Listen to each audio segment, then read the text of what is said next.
Jemaat, baru minggu lalu saya bikin sebuah pernyataan ini. Waktu saya pas melayani di Sulawesi bagian barat, di daerah Tambang yang baru. Saya kasih tahu, ini kalimat tidak enak, tapi saya harus omongkan sepuluh kalimat. Orang yang beriman pura-pura ialah orang yang tidak belajar mengisi otaknya, tidak bekerja dengan tangan dan tenaga yang Tuhan berikan, tetapi selalu berdoa minta berkat. Itu iman pura-pura.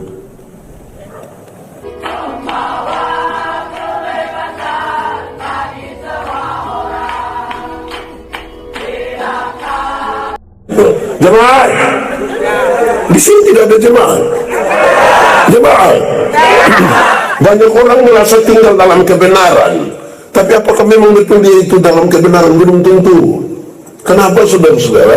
Kebenaran dalam Alkitab itu punya tiga dimensi. Ada tiga unsur dalam kebenaran yang disebutkan dalam Alkitab. Pertama, kebenaran dalam Alkitab itu berdimensi legal. Apa? Legalitas, ikut aturan. Semua bentuk pelanggaran terhadap aturan Tuhan tidak suka dan Tuhan tidak mau. Saudara tahu motor? Pernah naik motor? Siapa punya motor? Motor sendiri? Sudah lunas? Ya, usahakan sampai lunas lah, karena itu tidak baik kalau beli habis tidak kas lunas itu. Kalau saudara naik motor, ada SIM, ada STNK, lampu-lampu ada, pakai helm, kaca spion ada operasi lalu lintas di bawah situ, berani masuk? Karena kita ikut aturan. Coba kalau SIM tidak ada, STNK tidak ada, lampu-lampu tidak ada, tidak pakai helm, kaca spion tidak ada, orang operasi di situ, berani masuk? Tidak. Kenapa tidak berani? Kan kamu pohon polisi toh. Jadi kalau tidak ikut aturan itu, kita hidup tidak bebas, kita hidup tidak merdeka. Amin kok. Harus ikut. Di sekitar Epura ini ada yang biasa langgar aturan. Ada.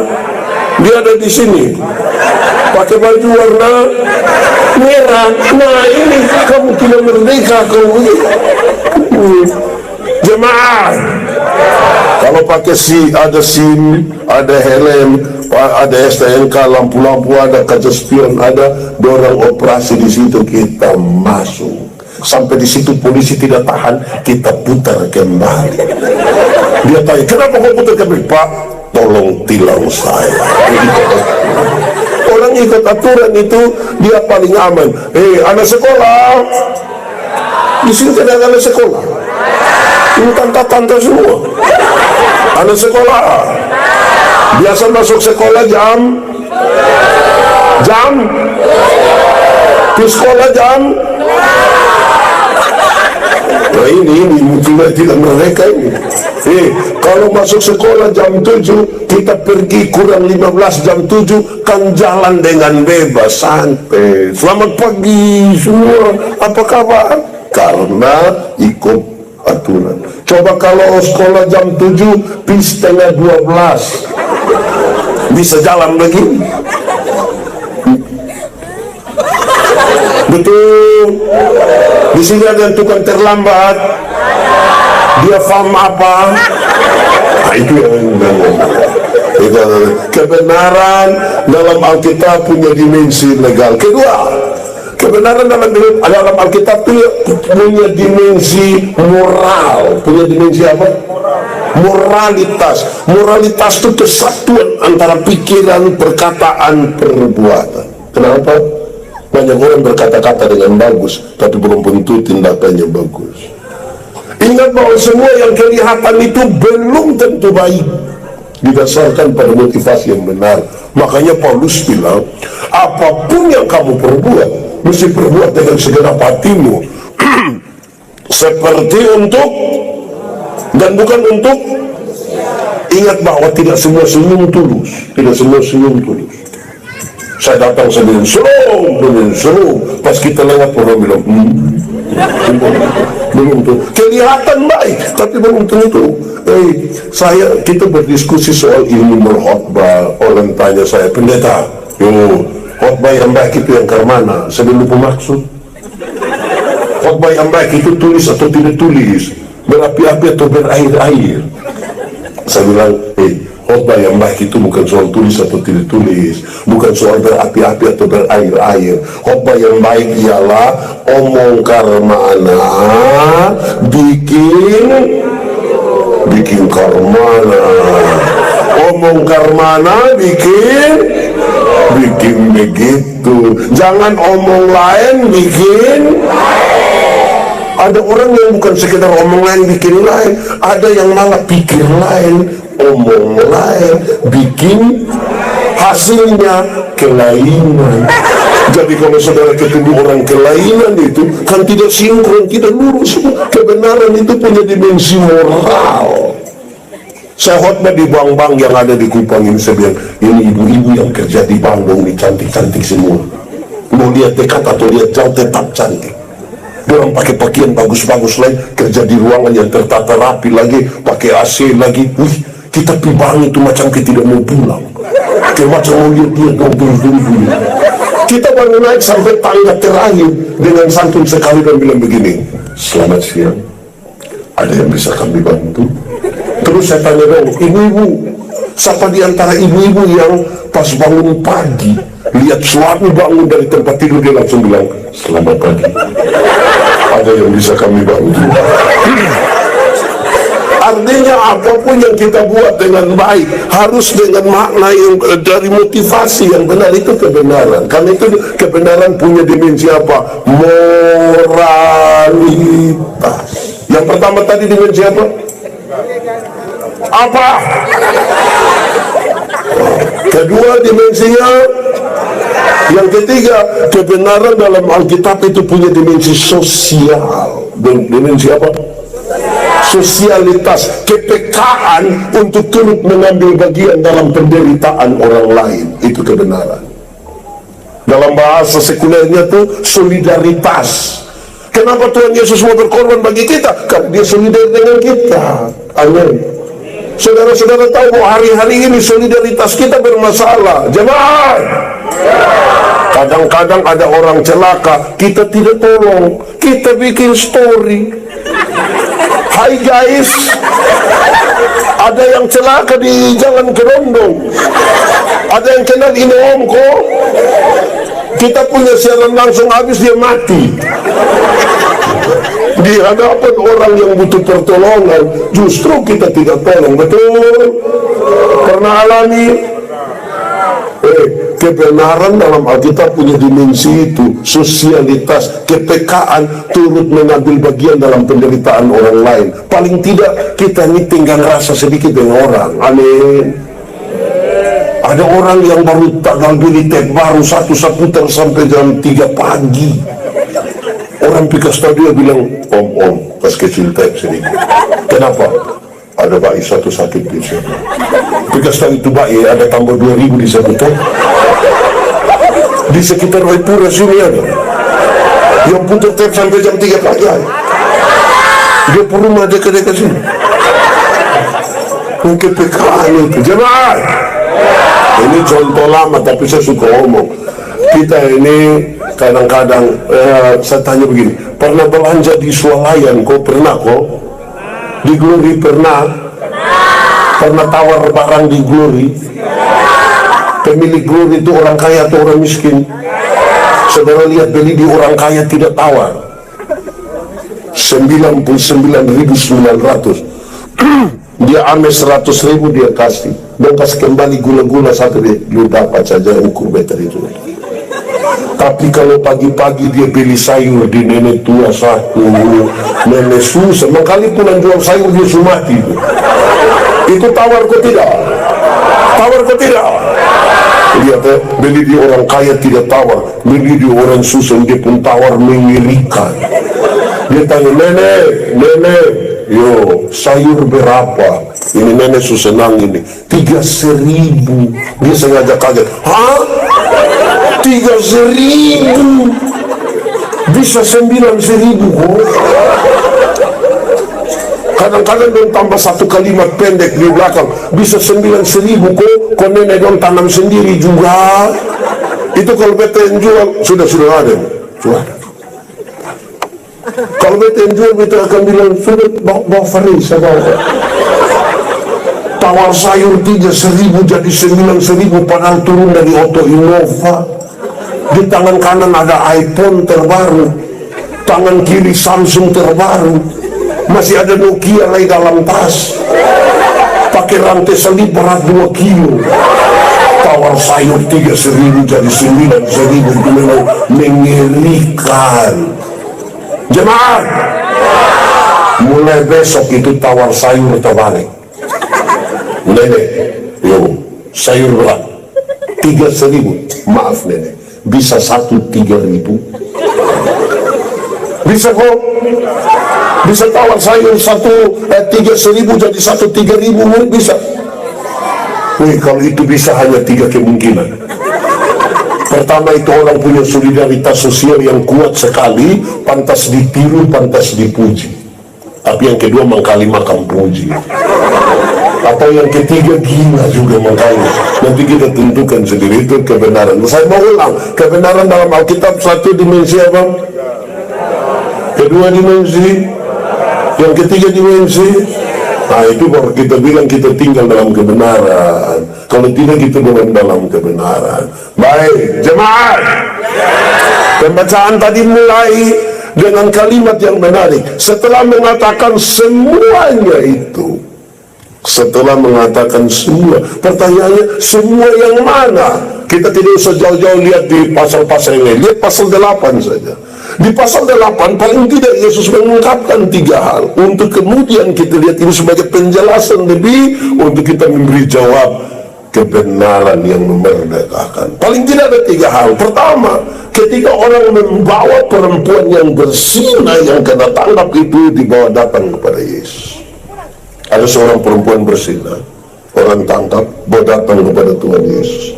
Menurut hukum setempat, menurut Taurat, itu perempuan itu harus dilempar sampai. Orang-orang berharap Tuhan Yesus akan melakukan itu, paling tidak berkomentar soal itu. Tapi apa yang Tuhan Yesus lakukan? Dia duduk korek-korek tanah sedikit, terus dia bilang begini, siapa rasa diri tidak berdosa, angkat batu kau lempar duluan. Ada yang lempar? Sebentar Tuhan Yesus tanya, don di mana? Don sepuluh Bapak. Terus Tuhan Yesus bilang begini, engkau pergilah dan jangan berbuat dosa lagi. Engkau pergilah dan jangan berbuat dosa lagi. Tuhan Yesus tidak kompromi dengan dosa. Dosa tetap dosa, tetapi kepada perempuan pendosa ini Tuhan Yesus beri kesempatan baru. Masa lalu tidak bisa dirubah, tapi masa depan sekarang bisa dirancang di dalam nama Tuhan. Amin. Memerdekakan atau tidak itu? Saya mau tanya kita berjemaah, ini pengikut Yesus semua. Saya mau tanya duluan yang bapak-bapak dulu, suami-suami dulu. Bapak-bapak, di sini dua-dua saya bapak-bapak. Bapak-bapak, ada satu saat ketahuan istri berselingkuh dengan kawan kantor, bisa urus pakai cara Tuhan Yesus kok. Bilang imam tua, bilang, mama pergilah dan jangan berbuat dosa lagi. Bisa. Wih, saya rasa kita agak berat. Pas kita bilang, mama pergilah dan jangan pulang lagi. Saya mau tanya ibu-ibu dulu. Ibu-ibu, satu saat ketahuan suami selingkuh dengan kawan kantor, bisa urus pakai cara Tuhan Yesus. Lalu kok kita tuh ikut Yesus begini? Bisa kok tidak cari ame bapak terus bilang, papa pergilah dan jangan berbuat dosa lagi. Pasti bapak bilang, puji Tuhan. Banyak ibu-ibu tidak begitu. Banyak ibu-ibu tahu ketika suaminya berselingkuh, dia berdiri bapak di muka pintu, baru dia bilang, lu kira lu sendiri yang bisa? Jangan lihat umur 40 tahun begini papa, tapi berapa yang kecewa. Itu tidak jadi, itu supara itu pertama. Nanti sebentar kita lihat konteksnya dalam tema ini ya. Kedua, ketika Yesus bicara tentang Yesus terang dunia, tentang apa? Terang dunia. Saya mau tanya, di sini ada orang Timur? Oh, tidak usah angkat tangan, tidak usah. Ini kita pemuka sama semua, jadi tidak usah. orang timur yang orang amudan dari TTS itu, dia memberi jawab terhadap sebuah persoalan teologis dengan sangat ringan sekali dalam kaitan dengan ini. Saudara-saudara, berkembang berita begini, orang Kristen jangan rayakan Natal. Kenapa? Natal itu kisah dari kemenangan Dewa Matahari. Kenapa kita lanjutkan itu kesalahan? Memang orang kalau tahu-tahu sepotong ngomong itu begitu. Itu orang timur dong, itu yang dari Amudan TTS. Kalau orang mau sambut tamu, ada acara begini dong, mulai dengan natuni. Yang di pun natuni kira-kira di pun kalimat pemuka bilang begini, lah siyo malapinat neonet. Kamu tidak sambut. Lah siyo malapinat neonet. Itu kalimat secara harafiah bilang begini, peristiwa kita hari ini lebih panas dari yang paling panas, lebih terang dari yang paling terang, lebih panas dari yang paling panas, lebih bergelora, lebih terang dari yang paling terang. Apa yang paling panas? Matahari. Apa yang paling terang? Matahari. Yang ini lebih lagi dari matahari. Apalagi yang bisa lebih dari matahari? Pencipta matahari. Jadi ketika Alkitab berkata terang yang sesungguhnya sudah datang ke dunia, dia tidak bicara tentang matahari, karena matahari akan berlalu. Dia bicara tentang apa? Pencipta matahari. Lanjutannya mengatakan, supaya mereka yang diam di dalam kegelapan, kata Alkitab tentang kegelapan berkaitan dengan mereka yang tinggal di dalam dosa, supaya mereka yang tinggal dalam dosa keluar dari kegelapan, masuk ke dalam terangnya yang ajaib. Itu bagian kedua. Jadi bukan hanya bilang ini soal tradisi, itu terang yang sesungguhnya bukan matahari, tapi apa? Pencipta matahari. Dia yang terang itu telah ada di tengah-tengah dunia. Ketika Tuhan Yesus bicara bahwa dia tidak dari dunia, dia tinggal dalam dunia tapi tidak dari dunia ini. Apa maksudnya? Ini juga sebuah persoalan teologis. Beberapa orang mengatakan orang-orang Kristen itu sesat. Orang-orang Kristen itu bikin Yesus jadi Tuhan. Dia manusia yang kita bikin jadi Tuhan. Tidak. Dia Tuhan yang menjadi manusia. Dia Tuhan yang menjadi manusia, bukan manusia yang kita bikin dia jadi Tuhan. Jadi kesalahan berpikir yang serius ketika kita pikir dia manusia biasa yang kita jadikan dia Tuhan. Dia benar-benar manusia, tapi dia benar-benar Tuhan. Dia Tuhan yang menjadi manusia. Itu yang menjadi penting. Maka di awal dari pembacaan tadi ayat yang ke-10, ayat yang ke-30 mulai dia mengatakan itu. Setelah mengatakan semua itu, saya batasi dia di ayat di pasal 8. Setelah mengatakan 3 hal itu, dia bicara kepada murid-muridnya yang orang Yahudi. Dia kasih tahu begini, kalau kamu tetap tinggal di dalam firman-Ku, kamu adalah murid-muridku. Kamu adalah, saya suka terjemahan dari lain ini kan dia pakai kata murid bukan siswa. Dia pakai kata bukan. Saya membayangkan dari segi rasa, siswa itu lebih berkaitan dengan hal-hal yang formal di pendidikan. Dia siswa, ini ada sekolah kok. Sekolah kok tidak? Oh, pikir suamimu. Sekolah. Di sekolah mana? SMP? Oh, kelas 5. Siswa kelas 5 di itu sekolah kan. Waktu bicara murid, kalau saudara periksa kamus, dia bilang begini, murid ialah orang yang belajar sesuatu dari guru. Murid, orang yang belajar sesuatu dari sang guru. Dia punya kedekatan dan ikatan emosional yang kuat. Kami yang usia-usia begini, macam saya, Om Steph, dan teman-teman yang sudah umur kayak kami 46 ke atas ini, kalau dulu nonton film-film kungfu itu, pernah nonton film kungfu yang terbang dari satu pohon ke pohon yang lain, kita pikir ini pendekar koko deh. Kalau ada orang bisa buka jurus, tiba-tiba dia Dari jurusnya orang kenal siapa gurunya. Engkau pengguru yang itu toh. Dari jurus yang dikeluarkan oleh orang itu, orang kenal siapa gurunya. Saya mau bilang begini, ada sebuah pernyataan yang sudah saya ucapkan. Kalau kamu dikenal dunia sebagai milik Kristus, maka Tuhan Yesus mesti kelihatan di dalam hidupmu. Supaya dari apa yang kamu lakukan, orang tahu ini milik Kristus. Amin. Kalau kamu tinggal di dalam firman-Ku, kamu adalah muridku. Maka firman itu, saudara, saya suka bilang begini, firman itu seperti cermin. Tahu cermin? Pernah pakai cermin? Waktu saudara pergi kepada cermin, kan saudara sampai di cermin itu hanya melihat muka begini. Terus waktu lihat begini, bergini, aduh ini alis, bulu hidung, coba lihat begini. Makin banyak bercermin, makin rapi kita punya hidup. Betul? Siapa di antara kita yang pergi di cermin begini, pas lihat ada tai hidung di sini, bagus deh. Waktu lihat ada yang tidak benar kan kita perbaiki. Betul kan? Makin banyak baca firman, makin tinggal di dalam firman, hidup kita makin berkenan kepada Tuhan, hidup makin banyak. Kamu adalah murid-muridku. Amin kok? Pernah dengar kalimat orang bilang begini, kamu pimpin gereja masa pernah dengar? Atau sendiri omong? Kamu ikut persekutuan doa masa pernah dengar itu kalimat? Siapa yang ngomong?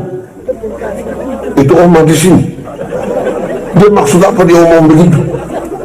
Saudara-saudara, makin banyak bercermin. Saya mau tanya kita dulu, jemaat, di cermin itu kita lebih banyak lihat siapa? Lihat siapa coba? Diri sendiri. Tapi hati-hati, sama-sama kaca, tapi satu namanya cermin, satu bernama kaca spion. Tahu kaca spion? Di kaca spion itu lebih banyak lihat siapa? Kan kita punya lihat begini. Jemaat, di Epura ini lebih banyak pakai cermin atau kaca spion? Lebih banyak cermin atau kaca spion? Pokoknya kamu yang ngomong. Ada orang lain yang beli kulkas, dia yang kedinginan di rumah. Itu tanda dia pakai kaca spion. Orang lain yang beli motor, dia yang tidak tidur di rumah. Ini kamu cek dulu, cek apa? Tahu dong kredit kokes. Ini jadi masalah. Jemaat, hal ini menjadi menarik karena Tuhan Yesus lagi bicara dengan orang-orang Yahudi. Ini menjadi menarik karena dia bicara dengan orang-orang Yahudi. Kenapa, saudara-saudara? Saya bicara hal yang sangat umum saja. Saya ingin mengatakan begini, orang Yahudi dalam kaitan dengan mereka umat pilihan, berkaitan dengan keturunan Abraham. Anak-anak orang Yahudi umur 5 tahun. Di sini ada yang 5 tahun. Yang tidak, Pak? Yang umur 5 tahun sudah hafal 10 hukum. Umur 5 tahun hafal 10 hukum. Kita pun dong besok mau nikah bertanya, hukum ke-6 apa lagi? Dan umur 5 tahun hafal 10 hukum. Umur 10 tahun dong sudah hafal 613 bab penjabaran dari hukum Taurat. 613. Masuk jadi anak Taurat di usia 12 maupun 13, yang orang hafal dan melakukan. Kurang apa lagi? Yang dihafal dilakukan. Bukan kayak kita punya kok, umur 5 tahun bukan ajar dia bilang, jangan ada padamu Allah lain di hadapanmu. Jangan membuat begini patung yang menyerupai apapun yang ada di langit di atas. Ini pendeta lewat, adek-adek, ada TikTok kok om pendeta lewat. Mau kasih takut siapa yang dia punya TikTok? Mau kasih takut dia punya nenek di TikTok, mau kasih takut siapa? Jadi saudara-saudara, itu orang mau melakukan dengan baik, tapi Tuhan Yesus bilang begini, kamu kalau hanya sekedar lakukan itu, karena dari 3 gambaran tadi pertama di atas tentang tentang perempuan berzina yang kena tangkap, tentang Yesus yang adalah terang, tentang Dia yang tidak berasal dari dunia. Sebenarnya ingin kasih tahu bilang begini, kamu ini hamba dosa.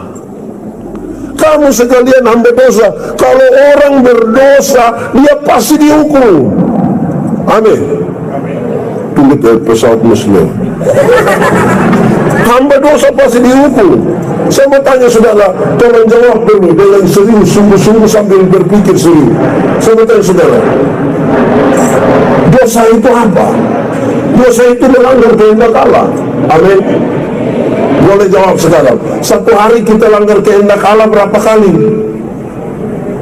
Satu hari kita langgar kehendak Allah berapa kali? Banyak atau sedikit? Bisa itu atau tidak? Sendiri buat atau sendiri bisa itu? Orang-orang yang suka ikut pekabaran Injil bilang begini, anggap saja satu hari kita bikin dosa 3. Dosa pikiran 1, perkataan 1, perbuatan 1. Kalau satu hari 3, satu bulan berapa? 3 kali 30 hari. 3 kali 30. 3 kali 30. 90. Kalau satu bulan 90, satu tahun berapa? 90 kali 12 bulan 1080. Taruhlah 1000. Satu hari 3, satu bulan 90, satu tahun 1000. Kalau satu tahun 1000, coba masing-masing kali dan dia umur cocok kan.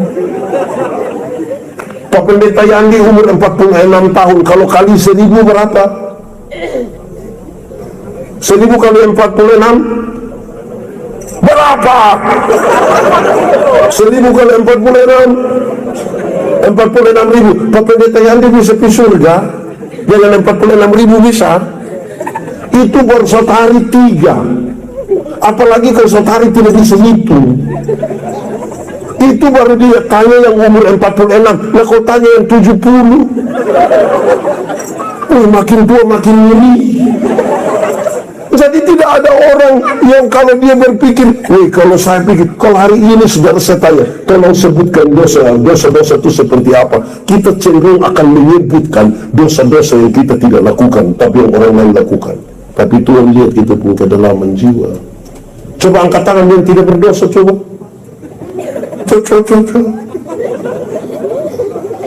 Kan itu, Kak bayangkan kalau setiap dosa mesti dihukum otomatis.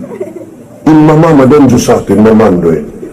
Kalau duduk kok iris-iris sayur di dapur ini, mengantuk kok iris anda dan pun jari sedikit. Aduh Tuhan, saya salah apa, ampun Tuhan Yesus. Ini kalau setiap kali salah, setiap kali kita salah satu itu Tuhan iris kita pun jari satu. Mungkin ini hari kita suka iris banyak.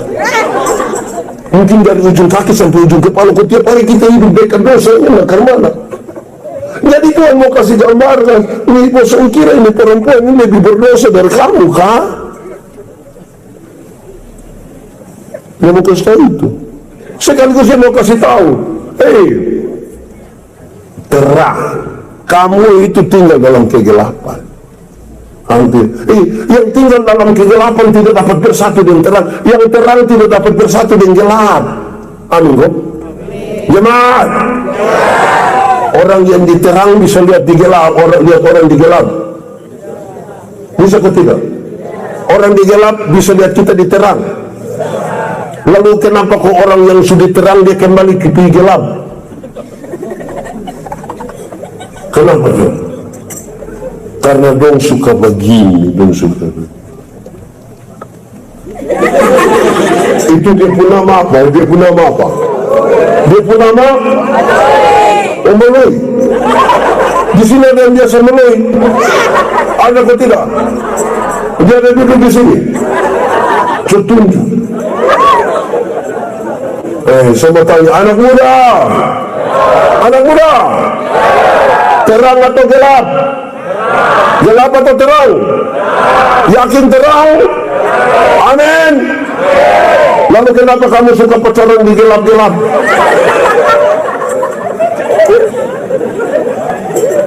Supaya kamu yang tinggal dalam kegelapan keluar kepada terang yang ajaib. paling tidak dalam gambaran yang awal dia mau kasih tahu, aku tinggal dalam dunia tapi tidak dari dunia.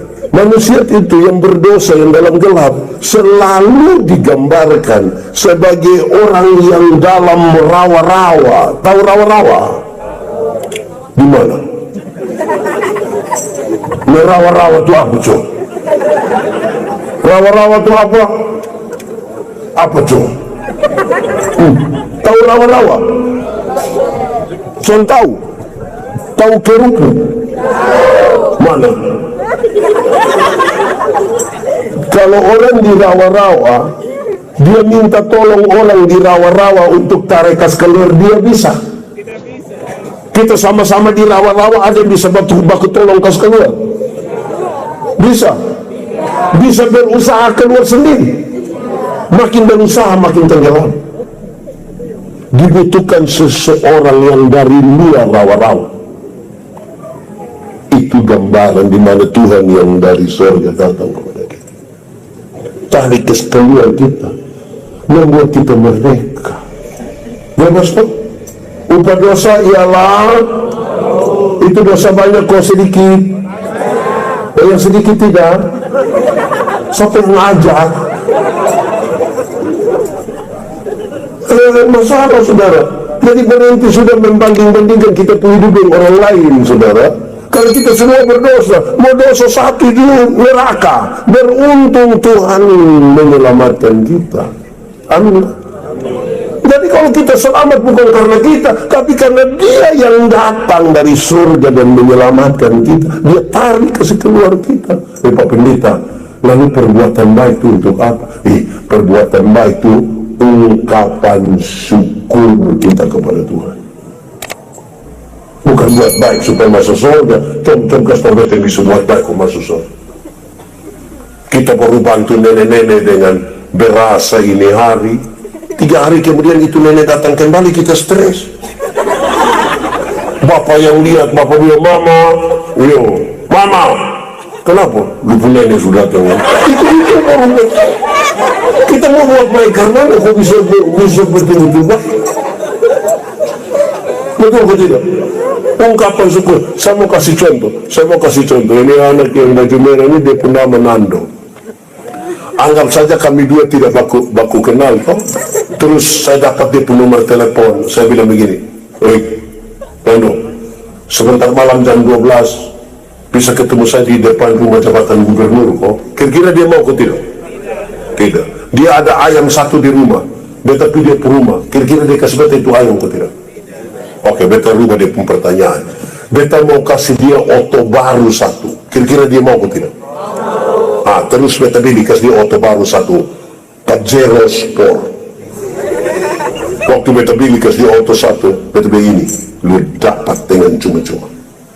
Ada perubahan perilaku dari dia ke beta kosan. Beta telepon jam 12 malam, dia datang kok tidak? Beta pergi ke rumah ada ayam satu, dia kasih kok tidak? Kenapa kok dia terkunci baik begitu? Kenapa coba? Kalau dia sudah lebih dahulu menerima sesuatu, toh di sini ada yang bertingkat dan pelayanan, ada dia majelis kok jemaat. Ini beta senang, ini persekutuan doa apa leh? Ini rajin-rajin semua. Kenapa suara turun naik?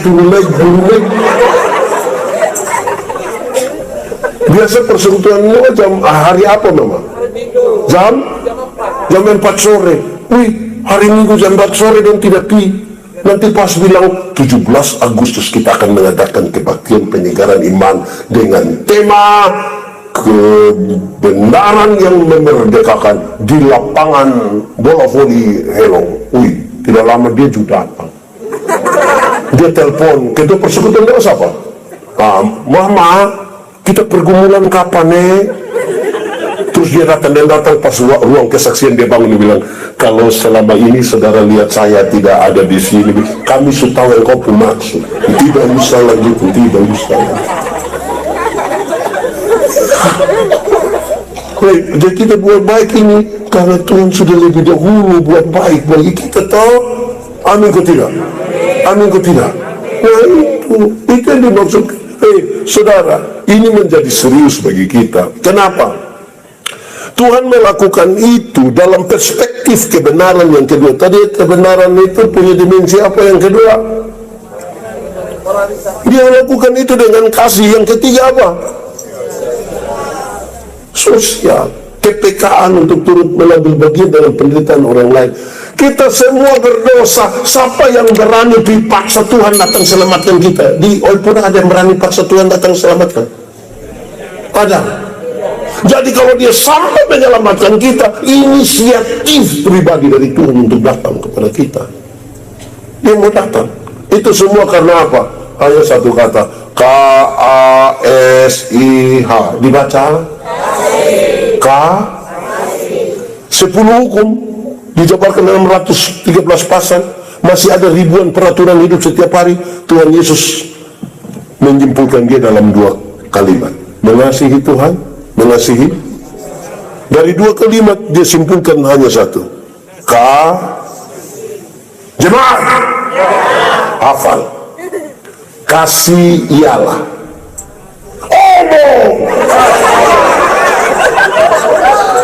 kasih ialah kebaikan, tidak terpatahkan oleh apapun, tidak akan berubah menjadi kebencian.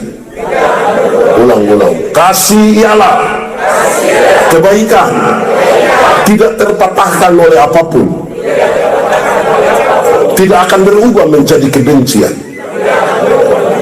Rujukannya begini, karena begitu besar kasih Allah akan dunia ini. Apakah Tuhan Allah mengasihi dunia ini?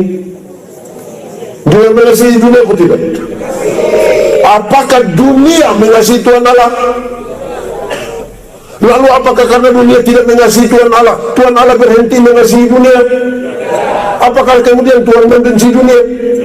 Saudara lihat, kasih tidak terpatahkan. Supaya kalau ada orang yang ditinggal dalam kasih, dia tidak akan bilang begini, Pak, saya terlalu hormati Pak, tapi waktu saya lihat Pak punya sifat asli begini, maaf.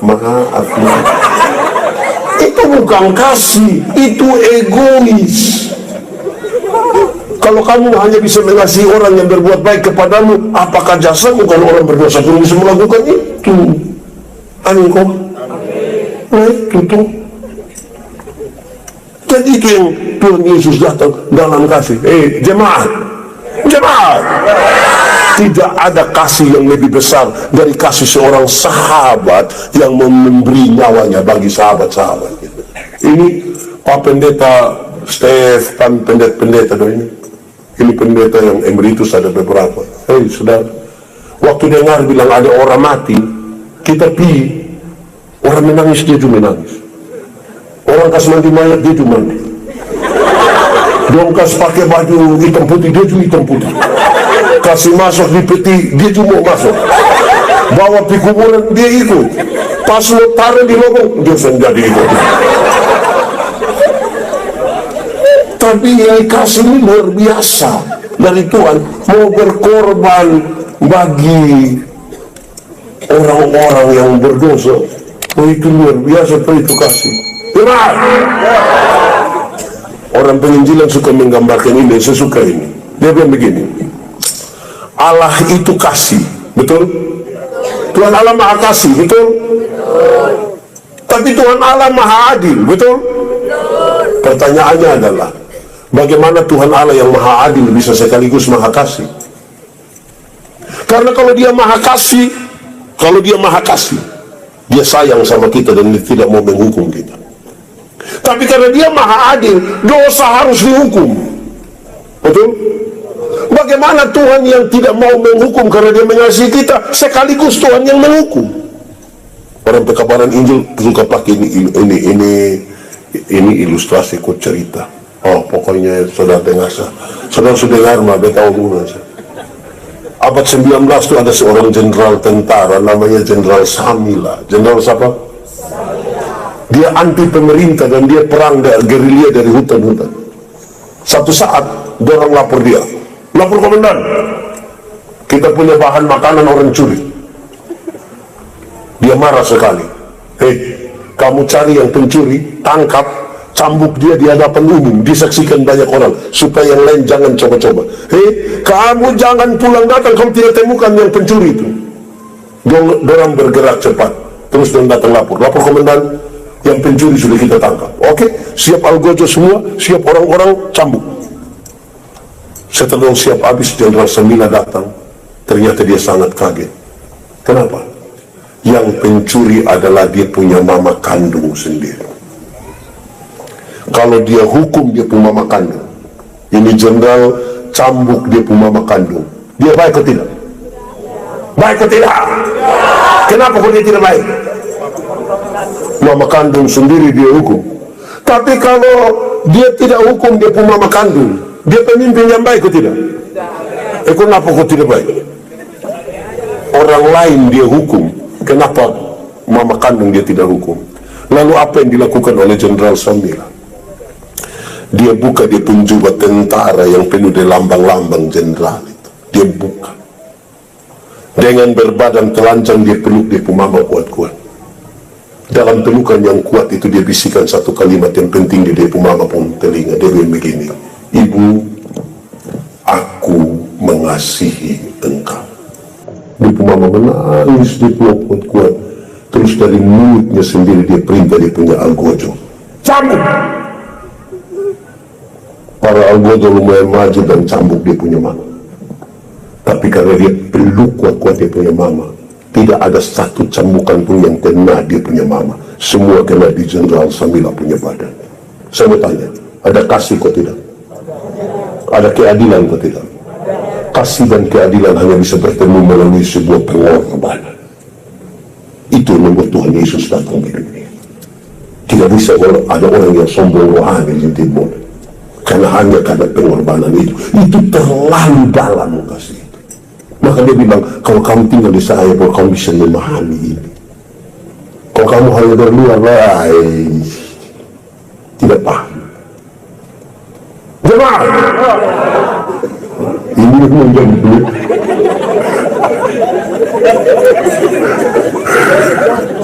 Jemaat, karena itu kalau cari Tuhan itu selamat dulu. Tuhan Yesus datang ke dunia bukan untuk bikin orang sakit jadi sembuh, walaupun bisa dibuat, tapi bukan itu tujuan utamanya. Ada banyak orang yang tidak kenal Tuhan malah lebih sehat dari kita yang kenal Tuhan. Yang biasa minum sop itu dia minum 3 hari lalu sampai tadi pagi istirahat sedikit minum ulang, dia tidak tahu sakit. Kita yang mengaku kenal Tuhan dulu di bawah embun begini pulang pilih. Jadi cari Tuhan jangan hanya sekedar sembuh. Kamu duduk diam-diam.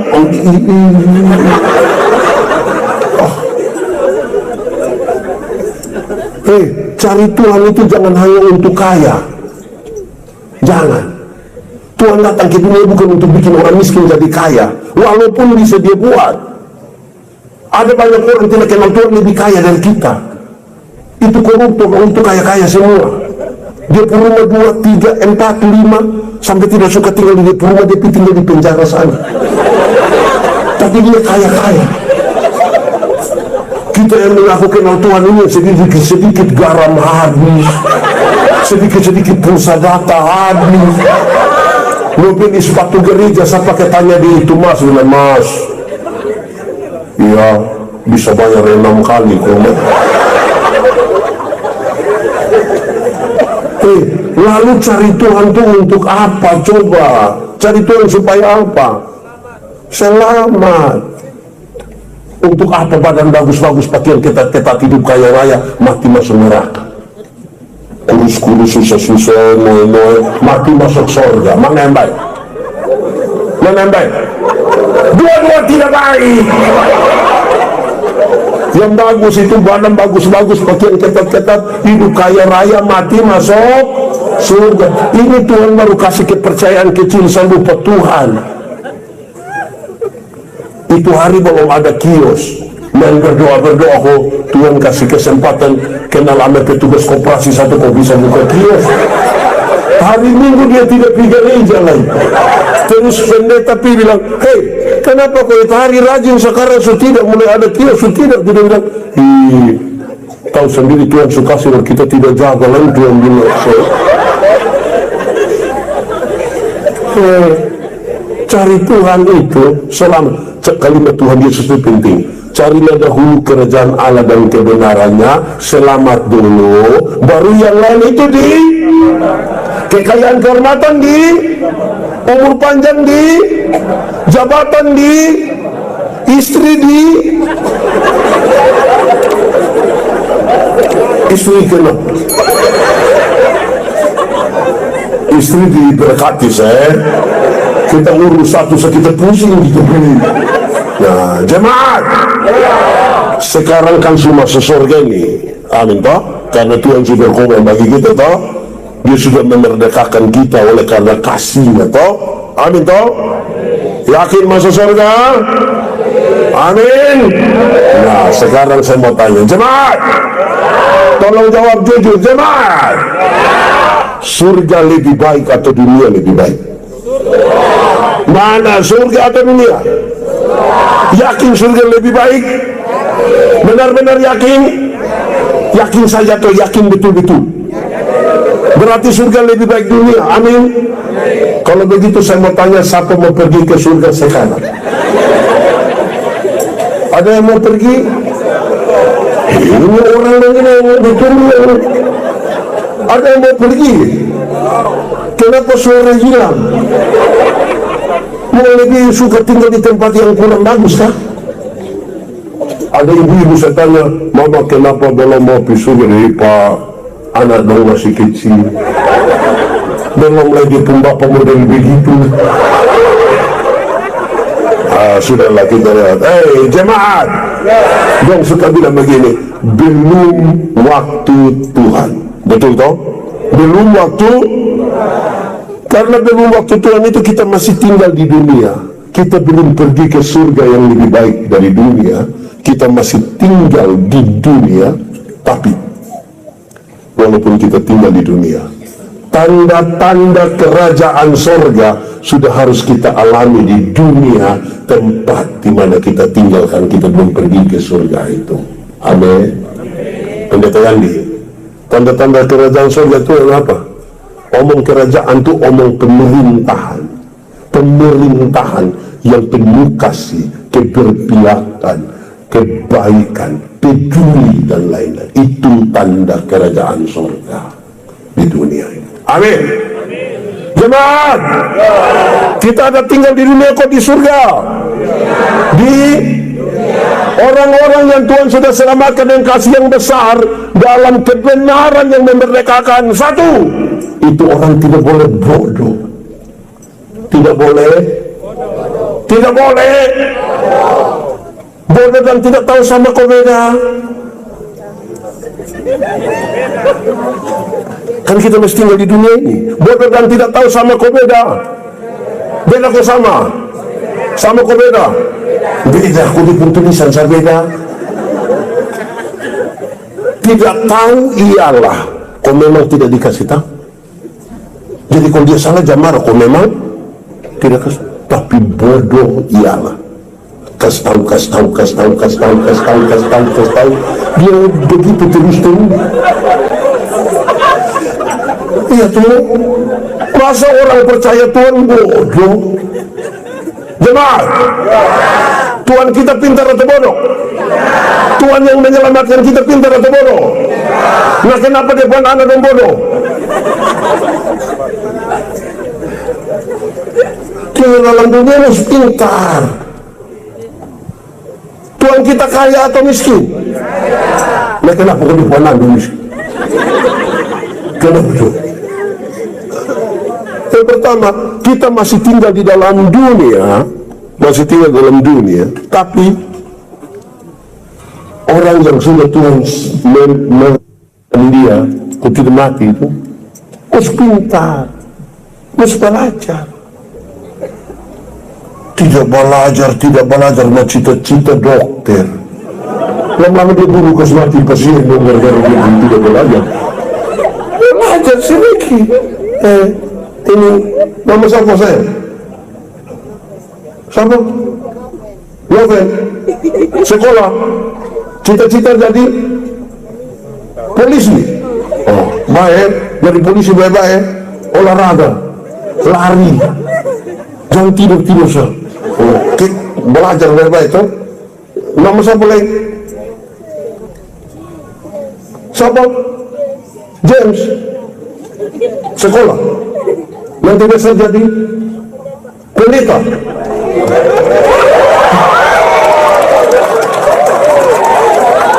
Jadi pendeta baik-baik, itu om tuh. Sebelah nama siapa saya? Putri Chandra. Putri besar mau jadi apa Putri? Guru. Guru apa kira-kira? Penjas. Tidak apa-apa guru apa sih? Kalau mau jadi guru penjas harus bisa salto. Belajar. Tambah satu. Nama siapa? Siapa? Mira besar mau jadi dokter. Dokter apa? Hewan. Urus babi baik-baik. Iya, supaya itu bisa kita. Ini Noven, James, Putri, Mira, itu mesti belajar, isi otak. Adik, bekas kau. Pintar itu terbatas, jadi itu mesti kejar.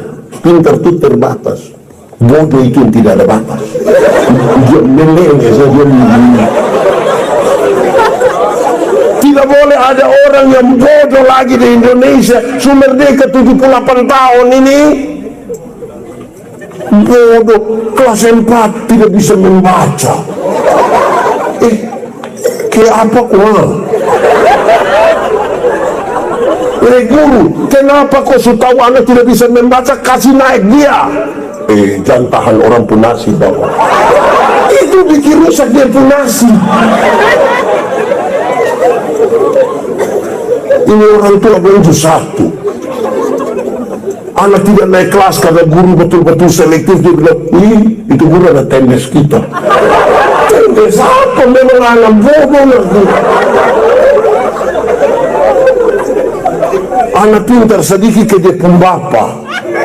Anak bodoh itu guru yang salto. Ini guru membuat apa saja sekolah ini guru-guru. Pernah dengar itu kalimat? Atau sendiri ngomong? Kepintaran itu terbatas. Kamu mesti kejar. Contoh, kita pergi rumah sakit nih. Ada sakit setengah mati. Dokter, saya sakit. Dan periksa, Pak, ini kan kita pilih bagian umum toh. Pak, itu THT, Pak, THT. Kita sampai di THT, ini bagian telinga. Kita pilih telinga. Sampai di bagian telinga, Pak, ini telinga kiri. Kita pilih telinga. Sampai di telinga, ini bagian general telinga. Kita pergi. Kepintaran itu terbatas. Tidak ada satu orang yang dia tahu semua. Omong kosong. Kalau satu orang tahu semua, omong kok siapa yang bisa tahu semua? Yang dia punya dia belum belajar, habis dia beritahu orang lain punya. Ingat, pintar itu terbatas. Yang tidak terbatas itu apa? Tahu juga. Bodoh itu dia meleleh. Makanya kita di Kupang separuh begini, bodoh mau ukur, bodoh. Jangan ini bodoh semua bawa. Tidak boleh gitu. Jadi yang sekolah belajar baik-baik. Sudah dengar? Ada dari inti sudah dengar. Saya ini kadang-kadang heran. Dia tidak pernah kuliah. Kita lihat dia tidak pernah pergi kuliah. Tiba-tiba syukuran wisuda. Undang pendeta, Bapak kita syukuran. Ada wisuda kan? Ini sekolah di dunia lain. Belajar, sudah nggak? Jemaat, hafal. Belajar ialah perubahan tingkah laku dari tidak tahu menjadi tahu, dari tidak bisa menjadi bisa. Mantap. kalau sebentar ada yang bisa hafal ulang, yang kasih belajar dapat hadiah dari panitia.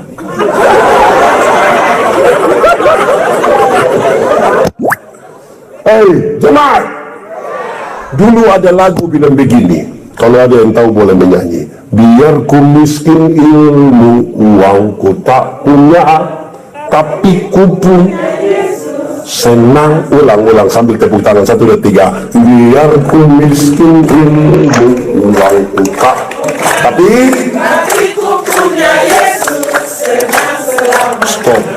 Yakin kalau miskin senang? Coba angkat tangan dulu yang kalau dia miskin dia senang sekali. Yes, miskin. Ada yang kalau miskin senang. Tuhan kita kaya atau miskin? Kaya atau miskin? Kenapa anak-anaknya miskin?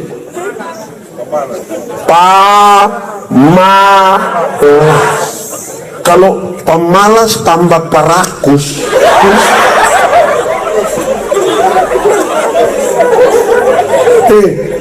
Tuhan sudah memerdekakan kita toh.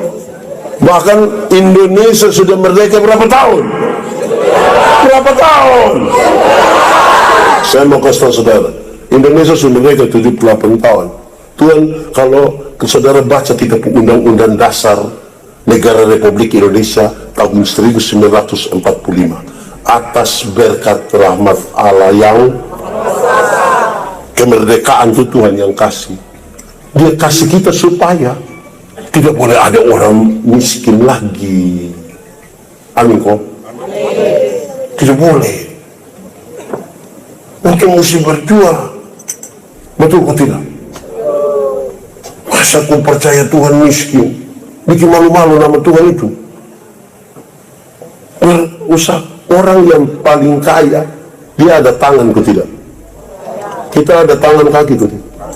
Ada otak kok tidak? Ada tenaga kok tidak? Ada waktu kok tidak? Nah itu toh. Iya. Bagaya. Tuhan kita kaya dan bikin malu-malu Tuhan. Jemaat. Baru minggu lalu saya bikin sebuah pernyataan ini. Waktu saya pas melayani di Sulawesi bagian barat, di daerah Tambang yang baru. Saya kasih tahu. Ini kalimat tidak enak, tapi saya harus omongkan sepuluh kalimat. Orang yang beriman pura-pura ialah orang yang tidak belajar mengisi otaknya, tidak bekerja dengan tangan dan tenaga yang Tuhan berikan, tetapi selalu berdoa minta berkat. Itu iman pura-pura. Itu pura-pura beriman.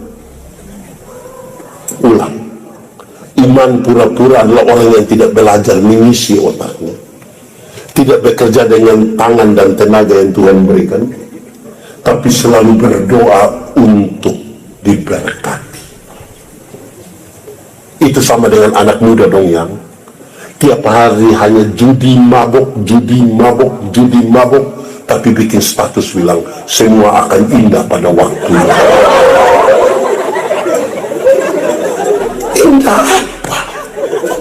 Indonesia sudah merdeka 78 tahun ini, masih banyak anak mantu, ipar-ipar, anak kakak adik kandung pakai gara-gara rumah tua. Dia pura sini ada kok tidak. Makanya ada uang kok bikin rumah sendiri. Itu karena tidak ada uang, nama mau tinggal di mana. Akhirnya bakal gara-gara rumah tua. Kalau saudara baca Mazmur 128, dia kasih begini. Dia bikin. Ada 4 unsur kebahagiaan satu rumah. Salah satunya adalah makan dari jeripaya tangan sendiri. Makan dari jeripaya tangan sendiri itu bahagia. Atau pakai kalimat terbaliknya begini.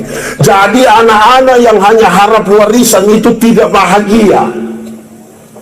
Anak-anak yang harap warisan itu tiap hari dia pun pertanyaan hanya satu. kapan Bapak mati? Nah, kalau tiap hari hanya tanya kapan Bapak mati, kapan Bapak mati, kapan, lama-lama Bapak belum mati, dia mati duluan. Anak muda, anak-anak, kamu pegang iPhone terbaru, tapi kalau masih orang tua yang beli, belum bahagia.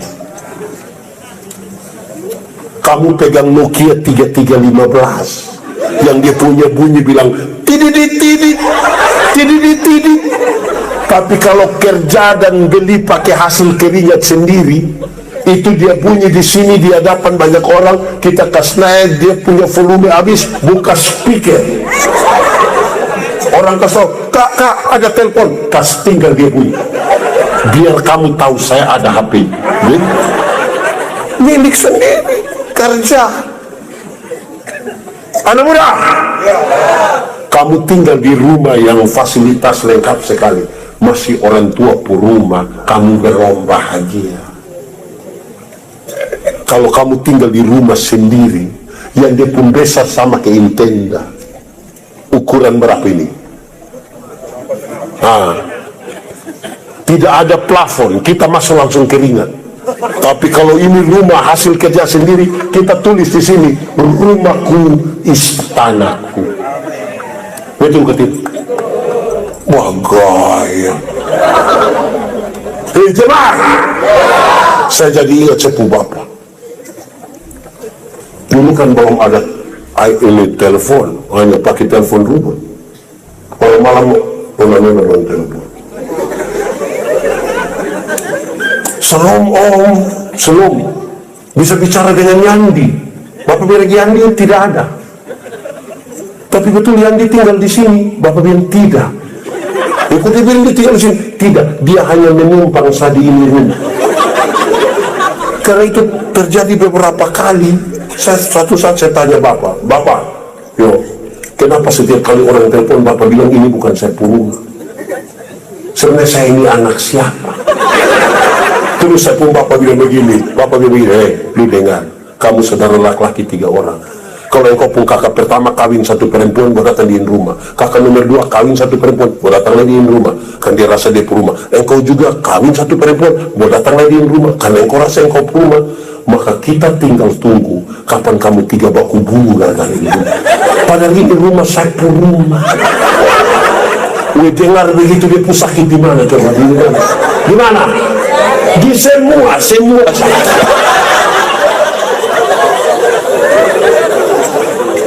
Jemaah, saya lahir besar di Soe. Tahu Soe? Di mana? Saya lahir besar di Soe. Soe dulu tuh dingin sekali. Masih ada hujan es dulu.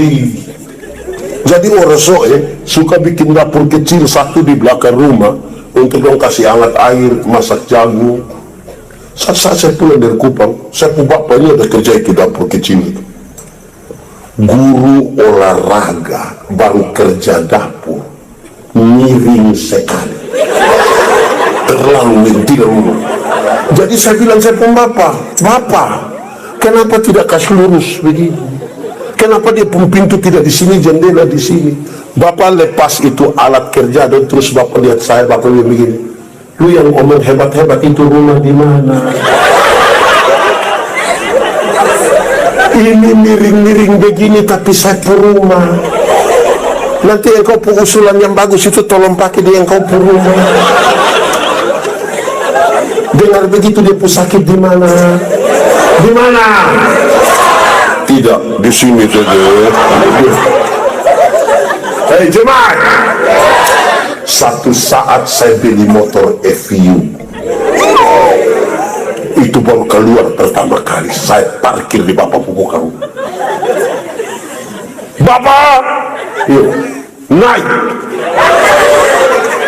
Karena motor agak tinggi kan Bapak naik susah tuh, Bapak naik Bapak marah. Kamu beli motor tinggi-tinggi buat saya susah setengah mati. Saya bilang, Bapak yang omong hebat-hebat itu motor gimana?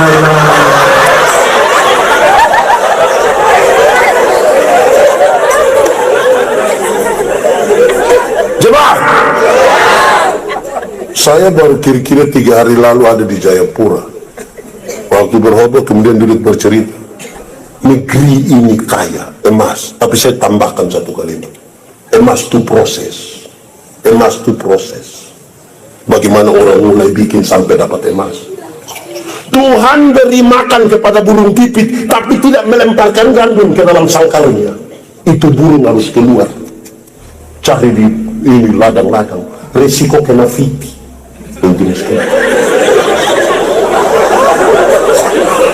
Ada risiko, tidak ada pekerjaan yang tidak ada risiko. Betul atau tidak? Bagaya. Tapi kita bisa bilang, banyak orang beriman pura-pura kepada Tuhan Yesus karena tidak isi di otak, tidak bekerja, tapi berdoa dapat berkat. Itu apa? Berkat apa? Warisan.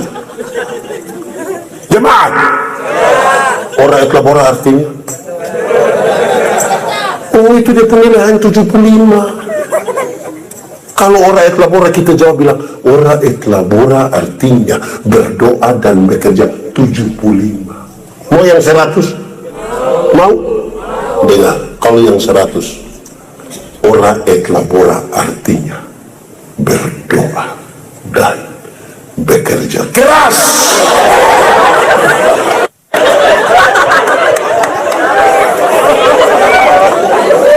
Ora et labora artinya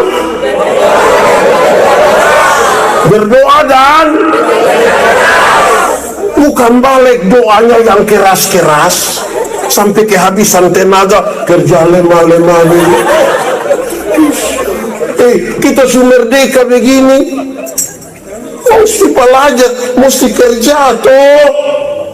Betul atau tidak? Ini persekutuan doa apa tadi? Elohim. Terima kasih sudah lebih holistik kan, bukan hanya berdoa. Latin Anda bahasa Inggris tuh mantap tuh. Tadi siapa yang ngomong bahasa Inggris? Nama siapa saya? Mantap. Belajar dunia sekarang mesti tahu bahasa Inggris. Memang kami orang timur ini dia pembahasa juga bahasa Inggris, tapi belajar sebahasa. Iya, orang timur itu banyak. Orang barat bilang botol kalau bahasa Inggris apa? Sama juga orang timur butil. Gelas pakai bahasa Inggris apa tuh? Sama juga orang timur ngomong tuh, ya orang timur ada yang tahu. Kalau terima kasih pakai bahasa Inggris, kami orang timur di situlah beda. Orang timur kalau bilang thank you itu artinya tanam asal. Jadi kalau orang barat kalau dia bilang thank you, kita bilang iya, oh thank you mas karena apa? Itu jadi masalah nanti. Dia belajar bahasa Inggris, betul kok? Bisa atau tidak? Lona tanggilan, bisa toh? Bahasa Inggris terus toh? Setelah seberapa saya? 3. Cita-cita jadi guru apa? Bahasa Inggris. Guru agama emang, tapi kalau bapak jadi guru agama. Orang timur tuh kalau don tulis bilang I love you, kan baca juga bisa. I love you. Ini benar-benar perempuan. Iya, di arti bahasa timur begitu. Mesti belajar. Amin toh. Saudara-saudara, kita Tuhan yang kasih merdeka dari dosa supaya mati masuk surga. Kemerdekaan ini Tuhan anugerahkan bagi kita. Isi dong dengan perjuangan. Jemaat, kenapa kadang-kadang orang suka bakalai di kampung, di jemaat bakalai? Kenapa? Jawabannya ringan. Kita semua Tuhan persenjatai kita. Ada senjata yang Tuhan kasih, kita pegang. Tapi karena tidak ada ruang tembak, kita baku tembak. Kok tidak kerjaan? Tiap hari yang duduk kalah. Betul. Jadi lihat kok kerja apa? Keras. Kerja keras. Bukan dulu main-main. Ini sama tahun dulu. Di sekitar Epura sini ada yang biasa judi. Tapi yang isi sipi terus. Yang hari-hari kalau dia tidur hanya berharap mimpi. Tahu ada orang pemotor pagi-pagi dia suruh saya jalan. Isi sipi. Tidak ada orang kaya dan judi, tidak ada. Kerja. Saya suka bilang begini, jemaat, kalau tangan kanan gatal artinya yakin. Kalau tangan kanan gatal artinya dapat uang. Orang Koreng itu kaya raya. Kok itu bukan tangan kanan saya yang gatal, semua gatal habis. Jemaat, Alkitab kasih tahu satu-satunya cara untuk dapat berkat ialah kerja. Apa? Kerja, bukan bagata. Kerja. Kalau isi ini kemerdekaan dan pemalas tidak bisa, kita sudah hari-hari begini nih. Saya kasih itu pesan dua di kemerdekaan Republik Indonesia yang ke-78. Orang yang sudah Tuhan merdekakan, Tuhan tebus dia, mesti pintar. Orang yang Tuhan sudah tebus dia mesti kaya. Tapi nilai utama tidak hilang. Baik, saya akan akhiri khotbah ini, tapi saya mau kasih tahu saudara ini. Belum habis, baru mau akhir. Dengar, jemaat. Pelajaran tadi mengisyaratkan kepada kita begini. Dunia yang percaya kepada Tuhan itu harus punya intelektualitas yang bagus. Perusahaan-perusahaan swasta itu butuh orang pintar. Dari dulu dong suka kerja begitu. Tapi dengar, dalam perjalanannya dorang menganalisa, ternyata pintar saja tidak cukup. Pintar saja tidak cukup. Orang harus punya emosi yang bisa dikendalikan. Banyak orang pintar, tapi bikin rusak suasana. Kenapa? Tidak bisa kendalikan emosi.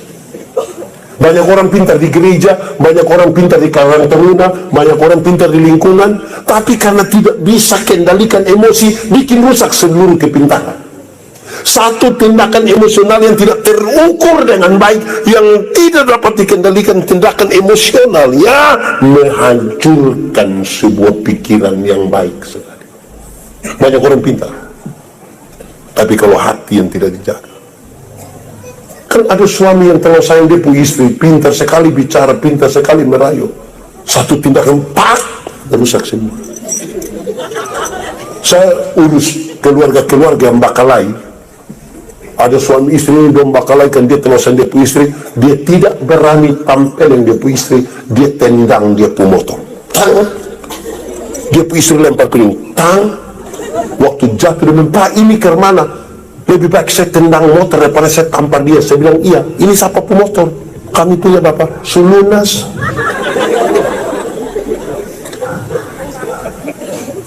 Emosi bodoh-bodoh aku. Belum lunas motor rusak. Jadi tolong kendalikan emosi. Jadi pintar sebagus, emosi juga mesti tambah satu. Sebagai orang-orang yang Tuhan merdekakan dia, saya mau kasih tahu sudah, kita mesti punya spiritualitas yang bagus. Punya apa? Kedewasaan iman, kedewasaan spiritual itu penting. Saudara tahu, kedewasaan spiritual, kedewasaan iman itu kira-kira begini, saya pakai contoh ini. Ada meja berat 10 kilo, ada anak umur 3 tahun. Anak umur 3 tahun bisa pikul meja 10 kilo? Bisa? 17 tahun kemudian dia umur 20 tahun, dia bisa pikul meja yang 10 kilo? Yang berubah anak atau meja? Itu dewasa iman. Orang dewasa spiritual tuh tidak akan berdoa meminta beban menjadi ringan, dia berdoa minta bahu yang semakin kuat. Orang dewasa iman itu tidak akan merengek minta masalah baru. Saudara punya masalah? Tidak usah omong. Saya lihat yang ini muka masalah semua. Masalah ialah kesenjangan antara harapan dan kenyataan. harapan lain, kenyataan lain. Dia tidak minta masalah berubah, kan dia tahu kalau Tuhan izinkan ada masalah, Tuhan tahu seberapa kuatnya dia. Amin. Karena itu orang dewasa spiritual, dewasa iman, tidak akan meminta orang lain berubah. Tapi siapa berubah? Diri sendiri. Kadang-kadang kita terlalu sibuk suruh orang lain berubah, tapi tidak berubah diri sendiri. Spiritualitas itu gerakan dari dalam keluar, bukan dari luar ke dalam. Yang di dalam itu apa? Teologi. Yang keluar itu apa? Etika. Gabungan ini teologi dan etika itu spiritualitas. Yang dari luar ke dalam itu pencitraan. Contoh, saya pakai contoh. Ada kotoran ini. Saya lihat, wah ini kotoran tidak bagus. Yang spiritualitasnya bagus. Waktu dilihat ada kotoran, tanpa disuruh dia sapu, tanpa disuruh dia ambil, kan dia orang. Yang pencitraan, ada sampah kotoran di situ, dia kasih tahu dia punya teman, pas beta ambil, lu bikin video. Jelas yang saya maksud, kan dia mau kasih tahu, bilang dia kebersihan bagian dari iman. Pencitraan. Gerakan itu harus dari dalam keluar. Merdeka begini lama hidup dalam pencitraan untuk apa? Tuhan terima kita apa adanya, hidup kita juga mesti apa adanya. Ini bukan karena orang lain. Kita ini kadang-kadang hidup mau ikut orang lain. Mau gunting rambut juga, ini nanti orang mau bilang apa. Semua orang bikin pesta, dia mau bikin pesta, paksa diri bikin pesta, utang sana sini. Besok pagi petugas koperasi kata mau disembunyi dia. Musuh merdeka 78 tahun ini. Amin kok. Mari kita tunduk kepala di hadapan Tuhan. Kita mau berdoa. Firman Tuhan berkata, kalau kamu dengar suaranya, jangan keraskan hatimu. Minta Roh Kudus lembutkan setiap hati yang keras.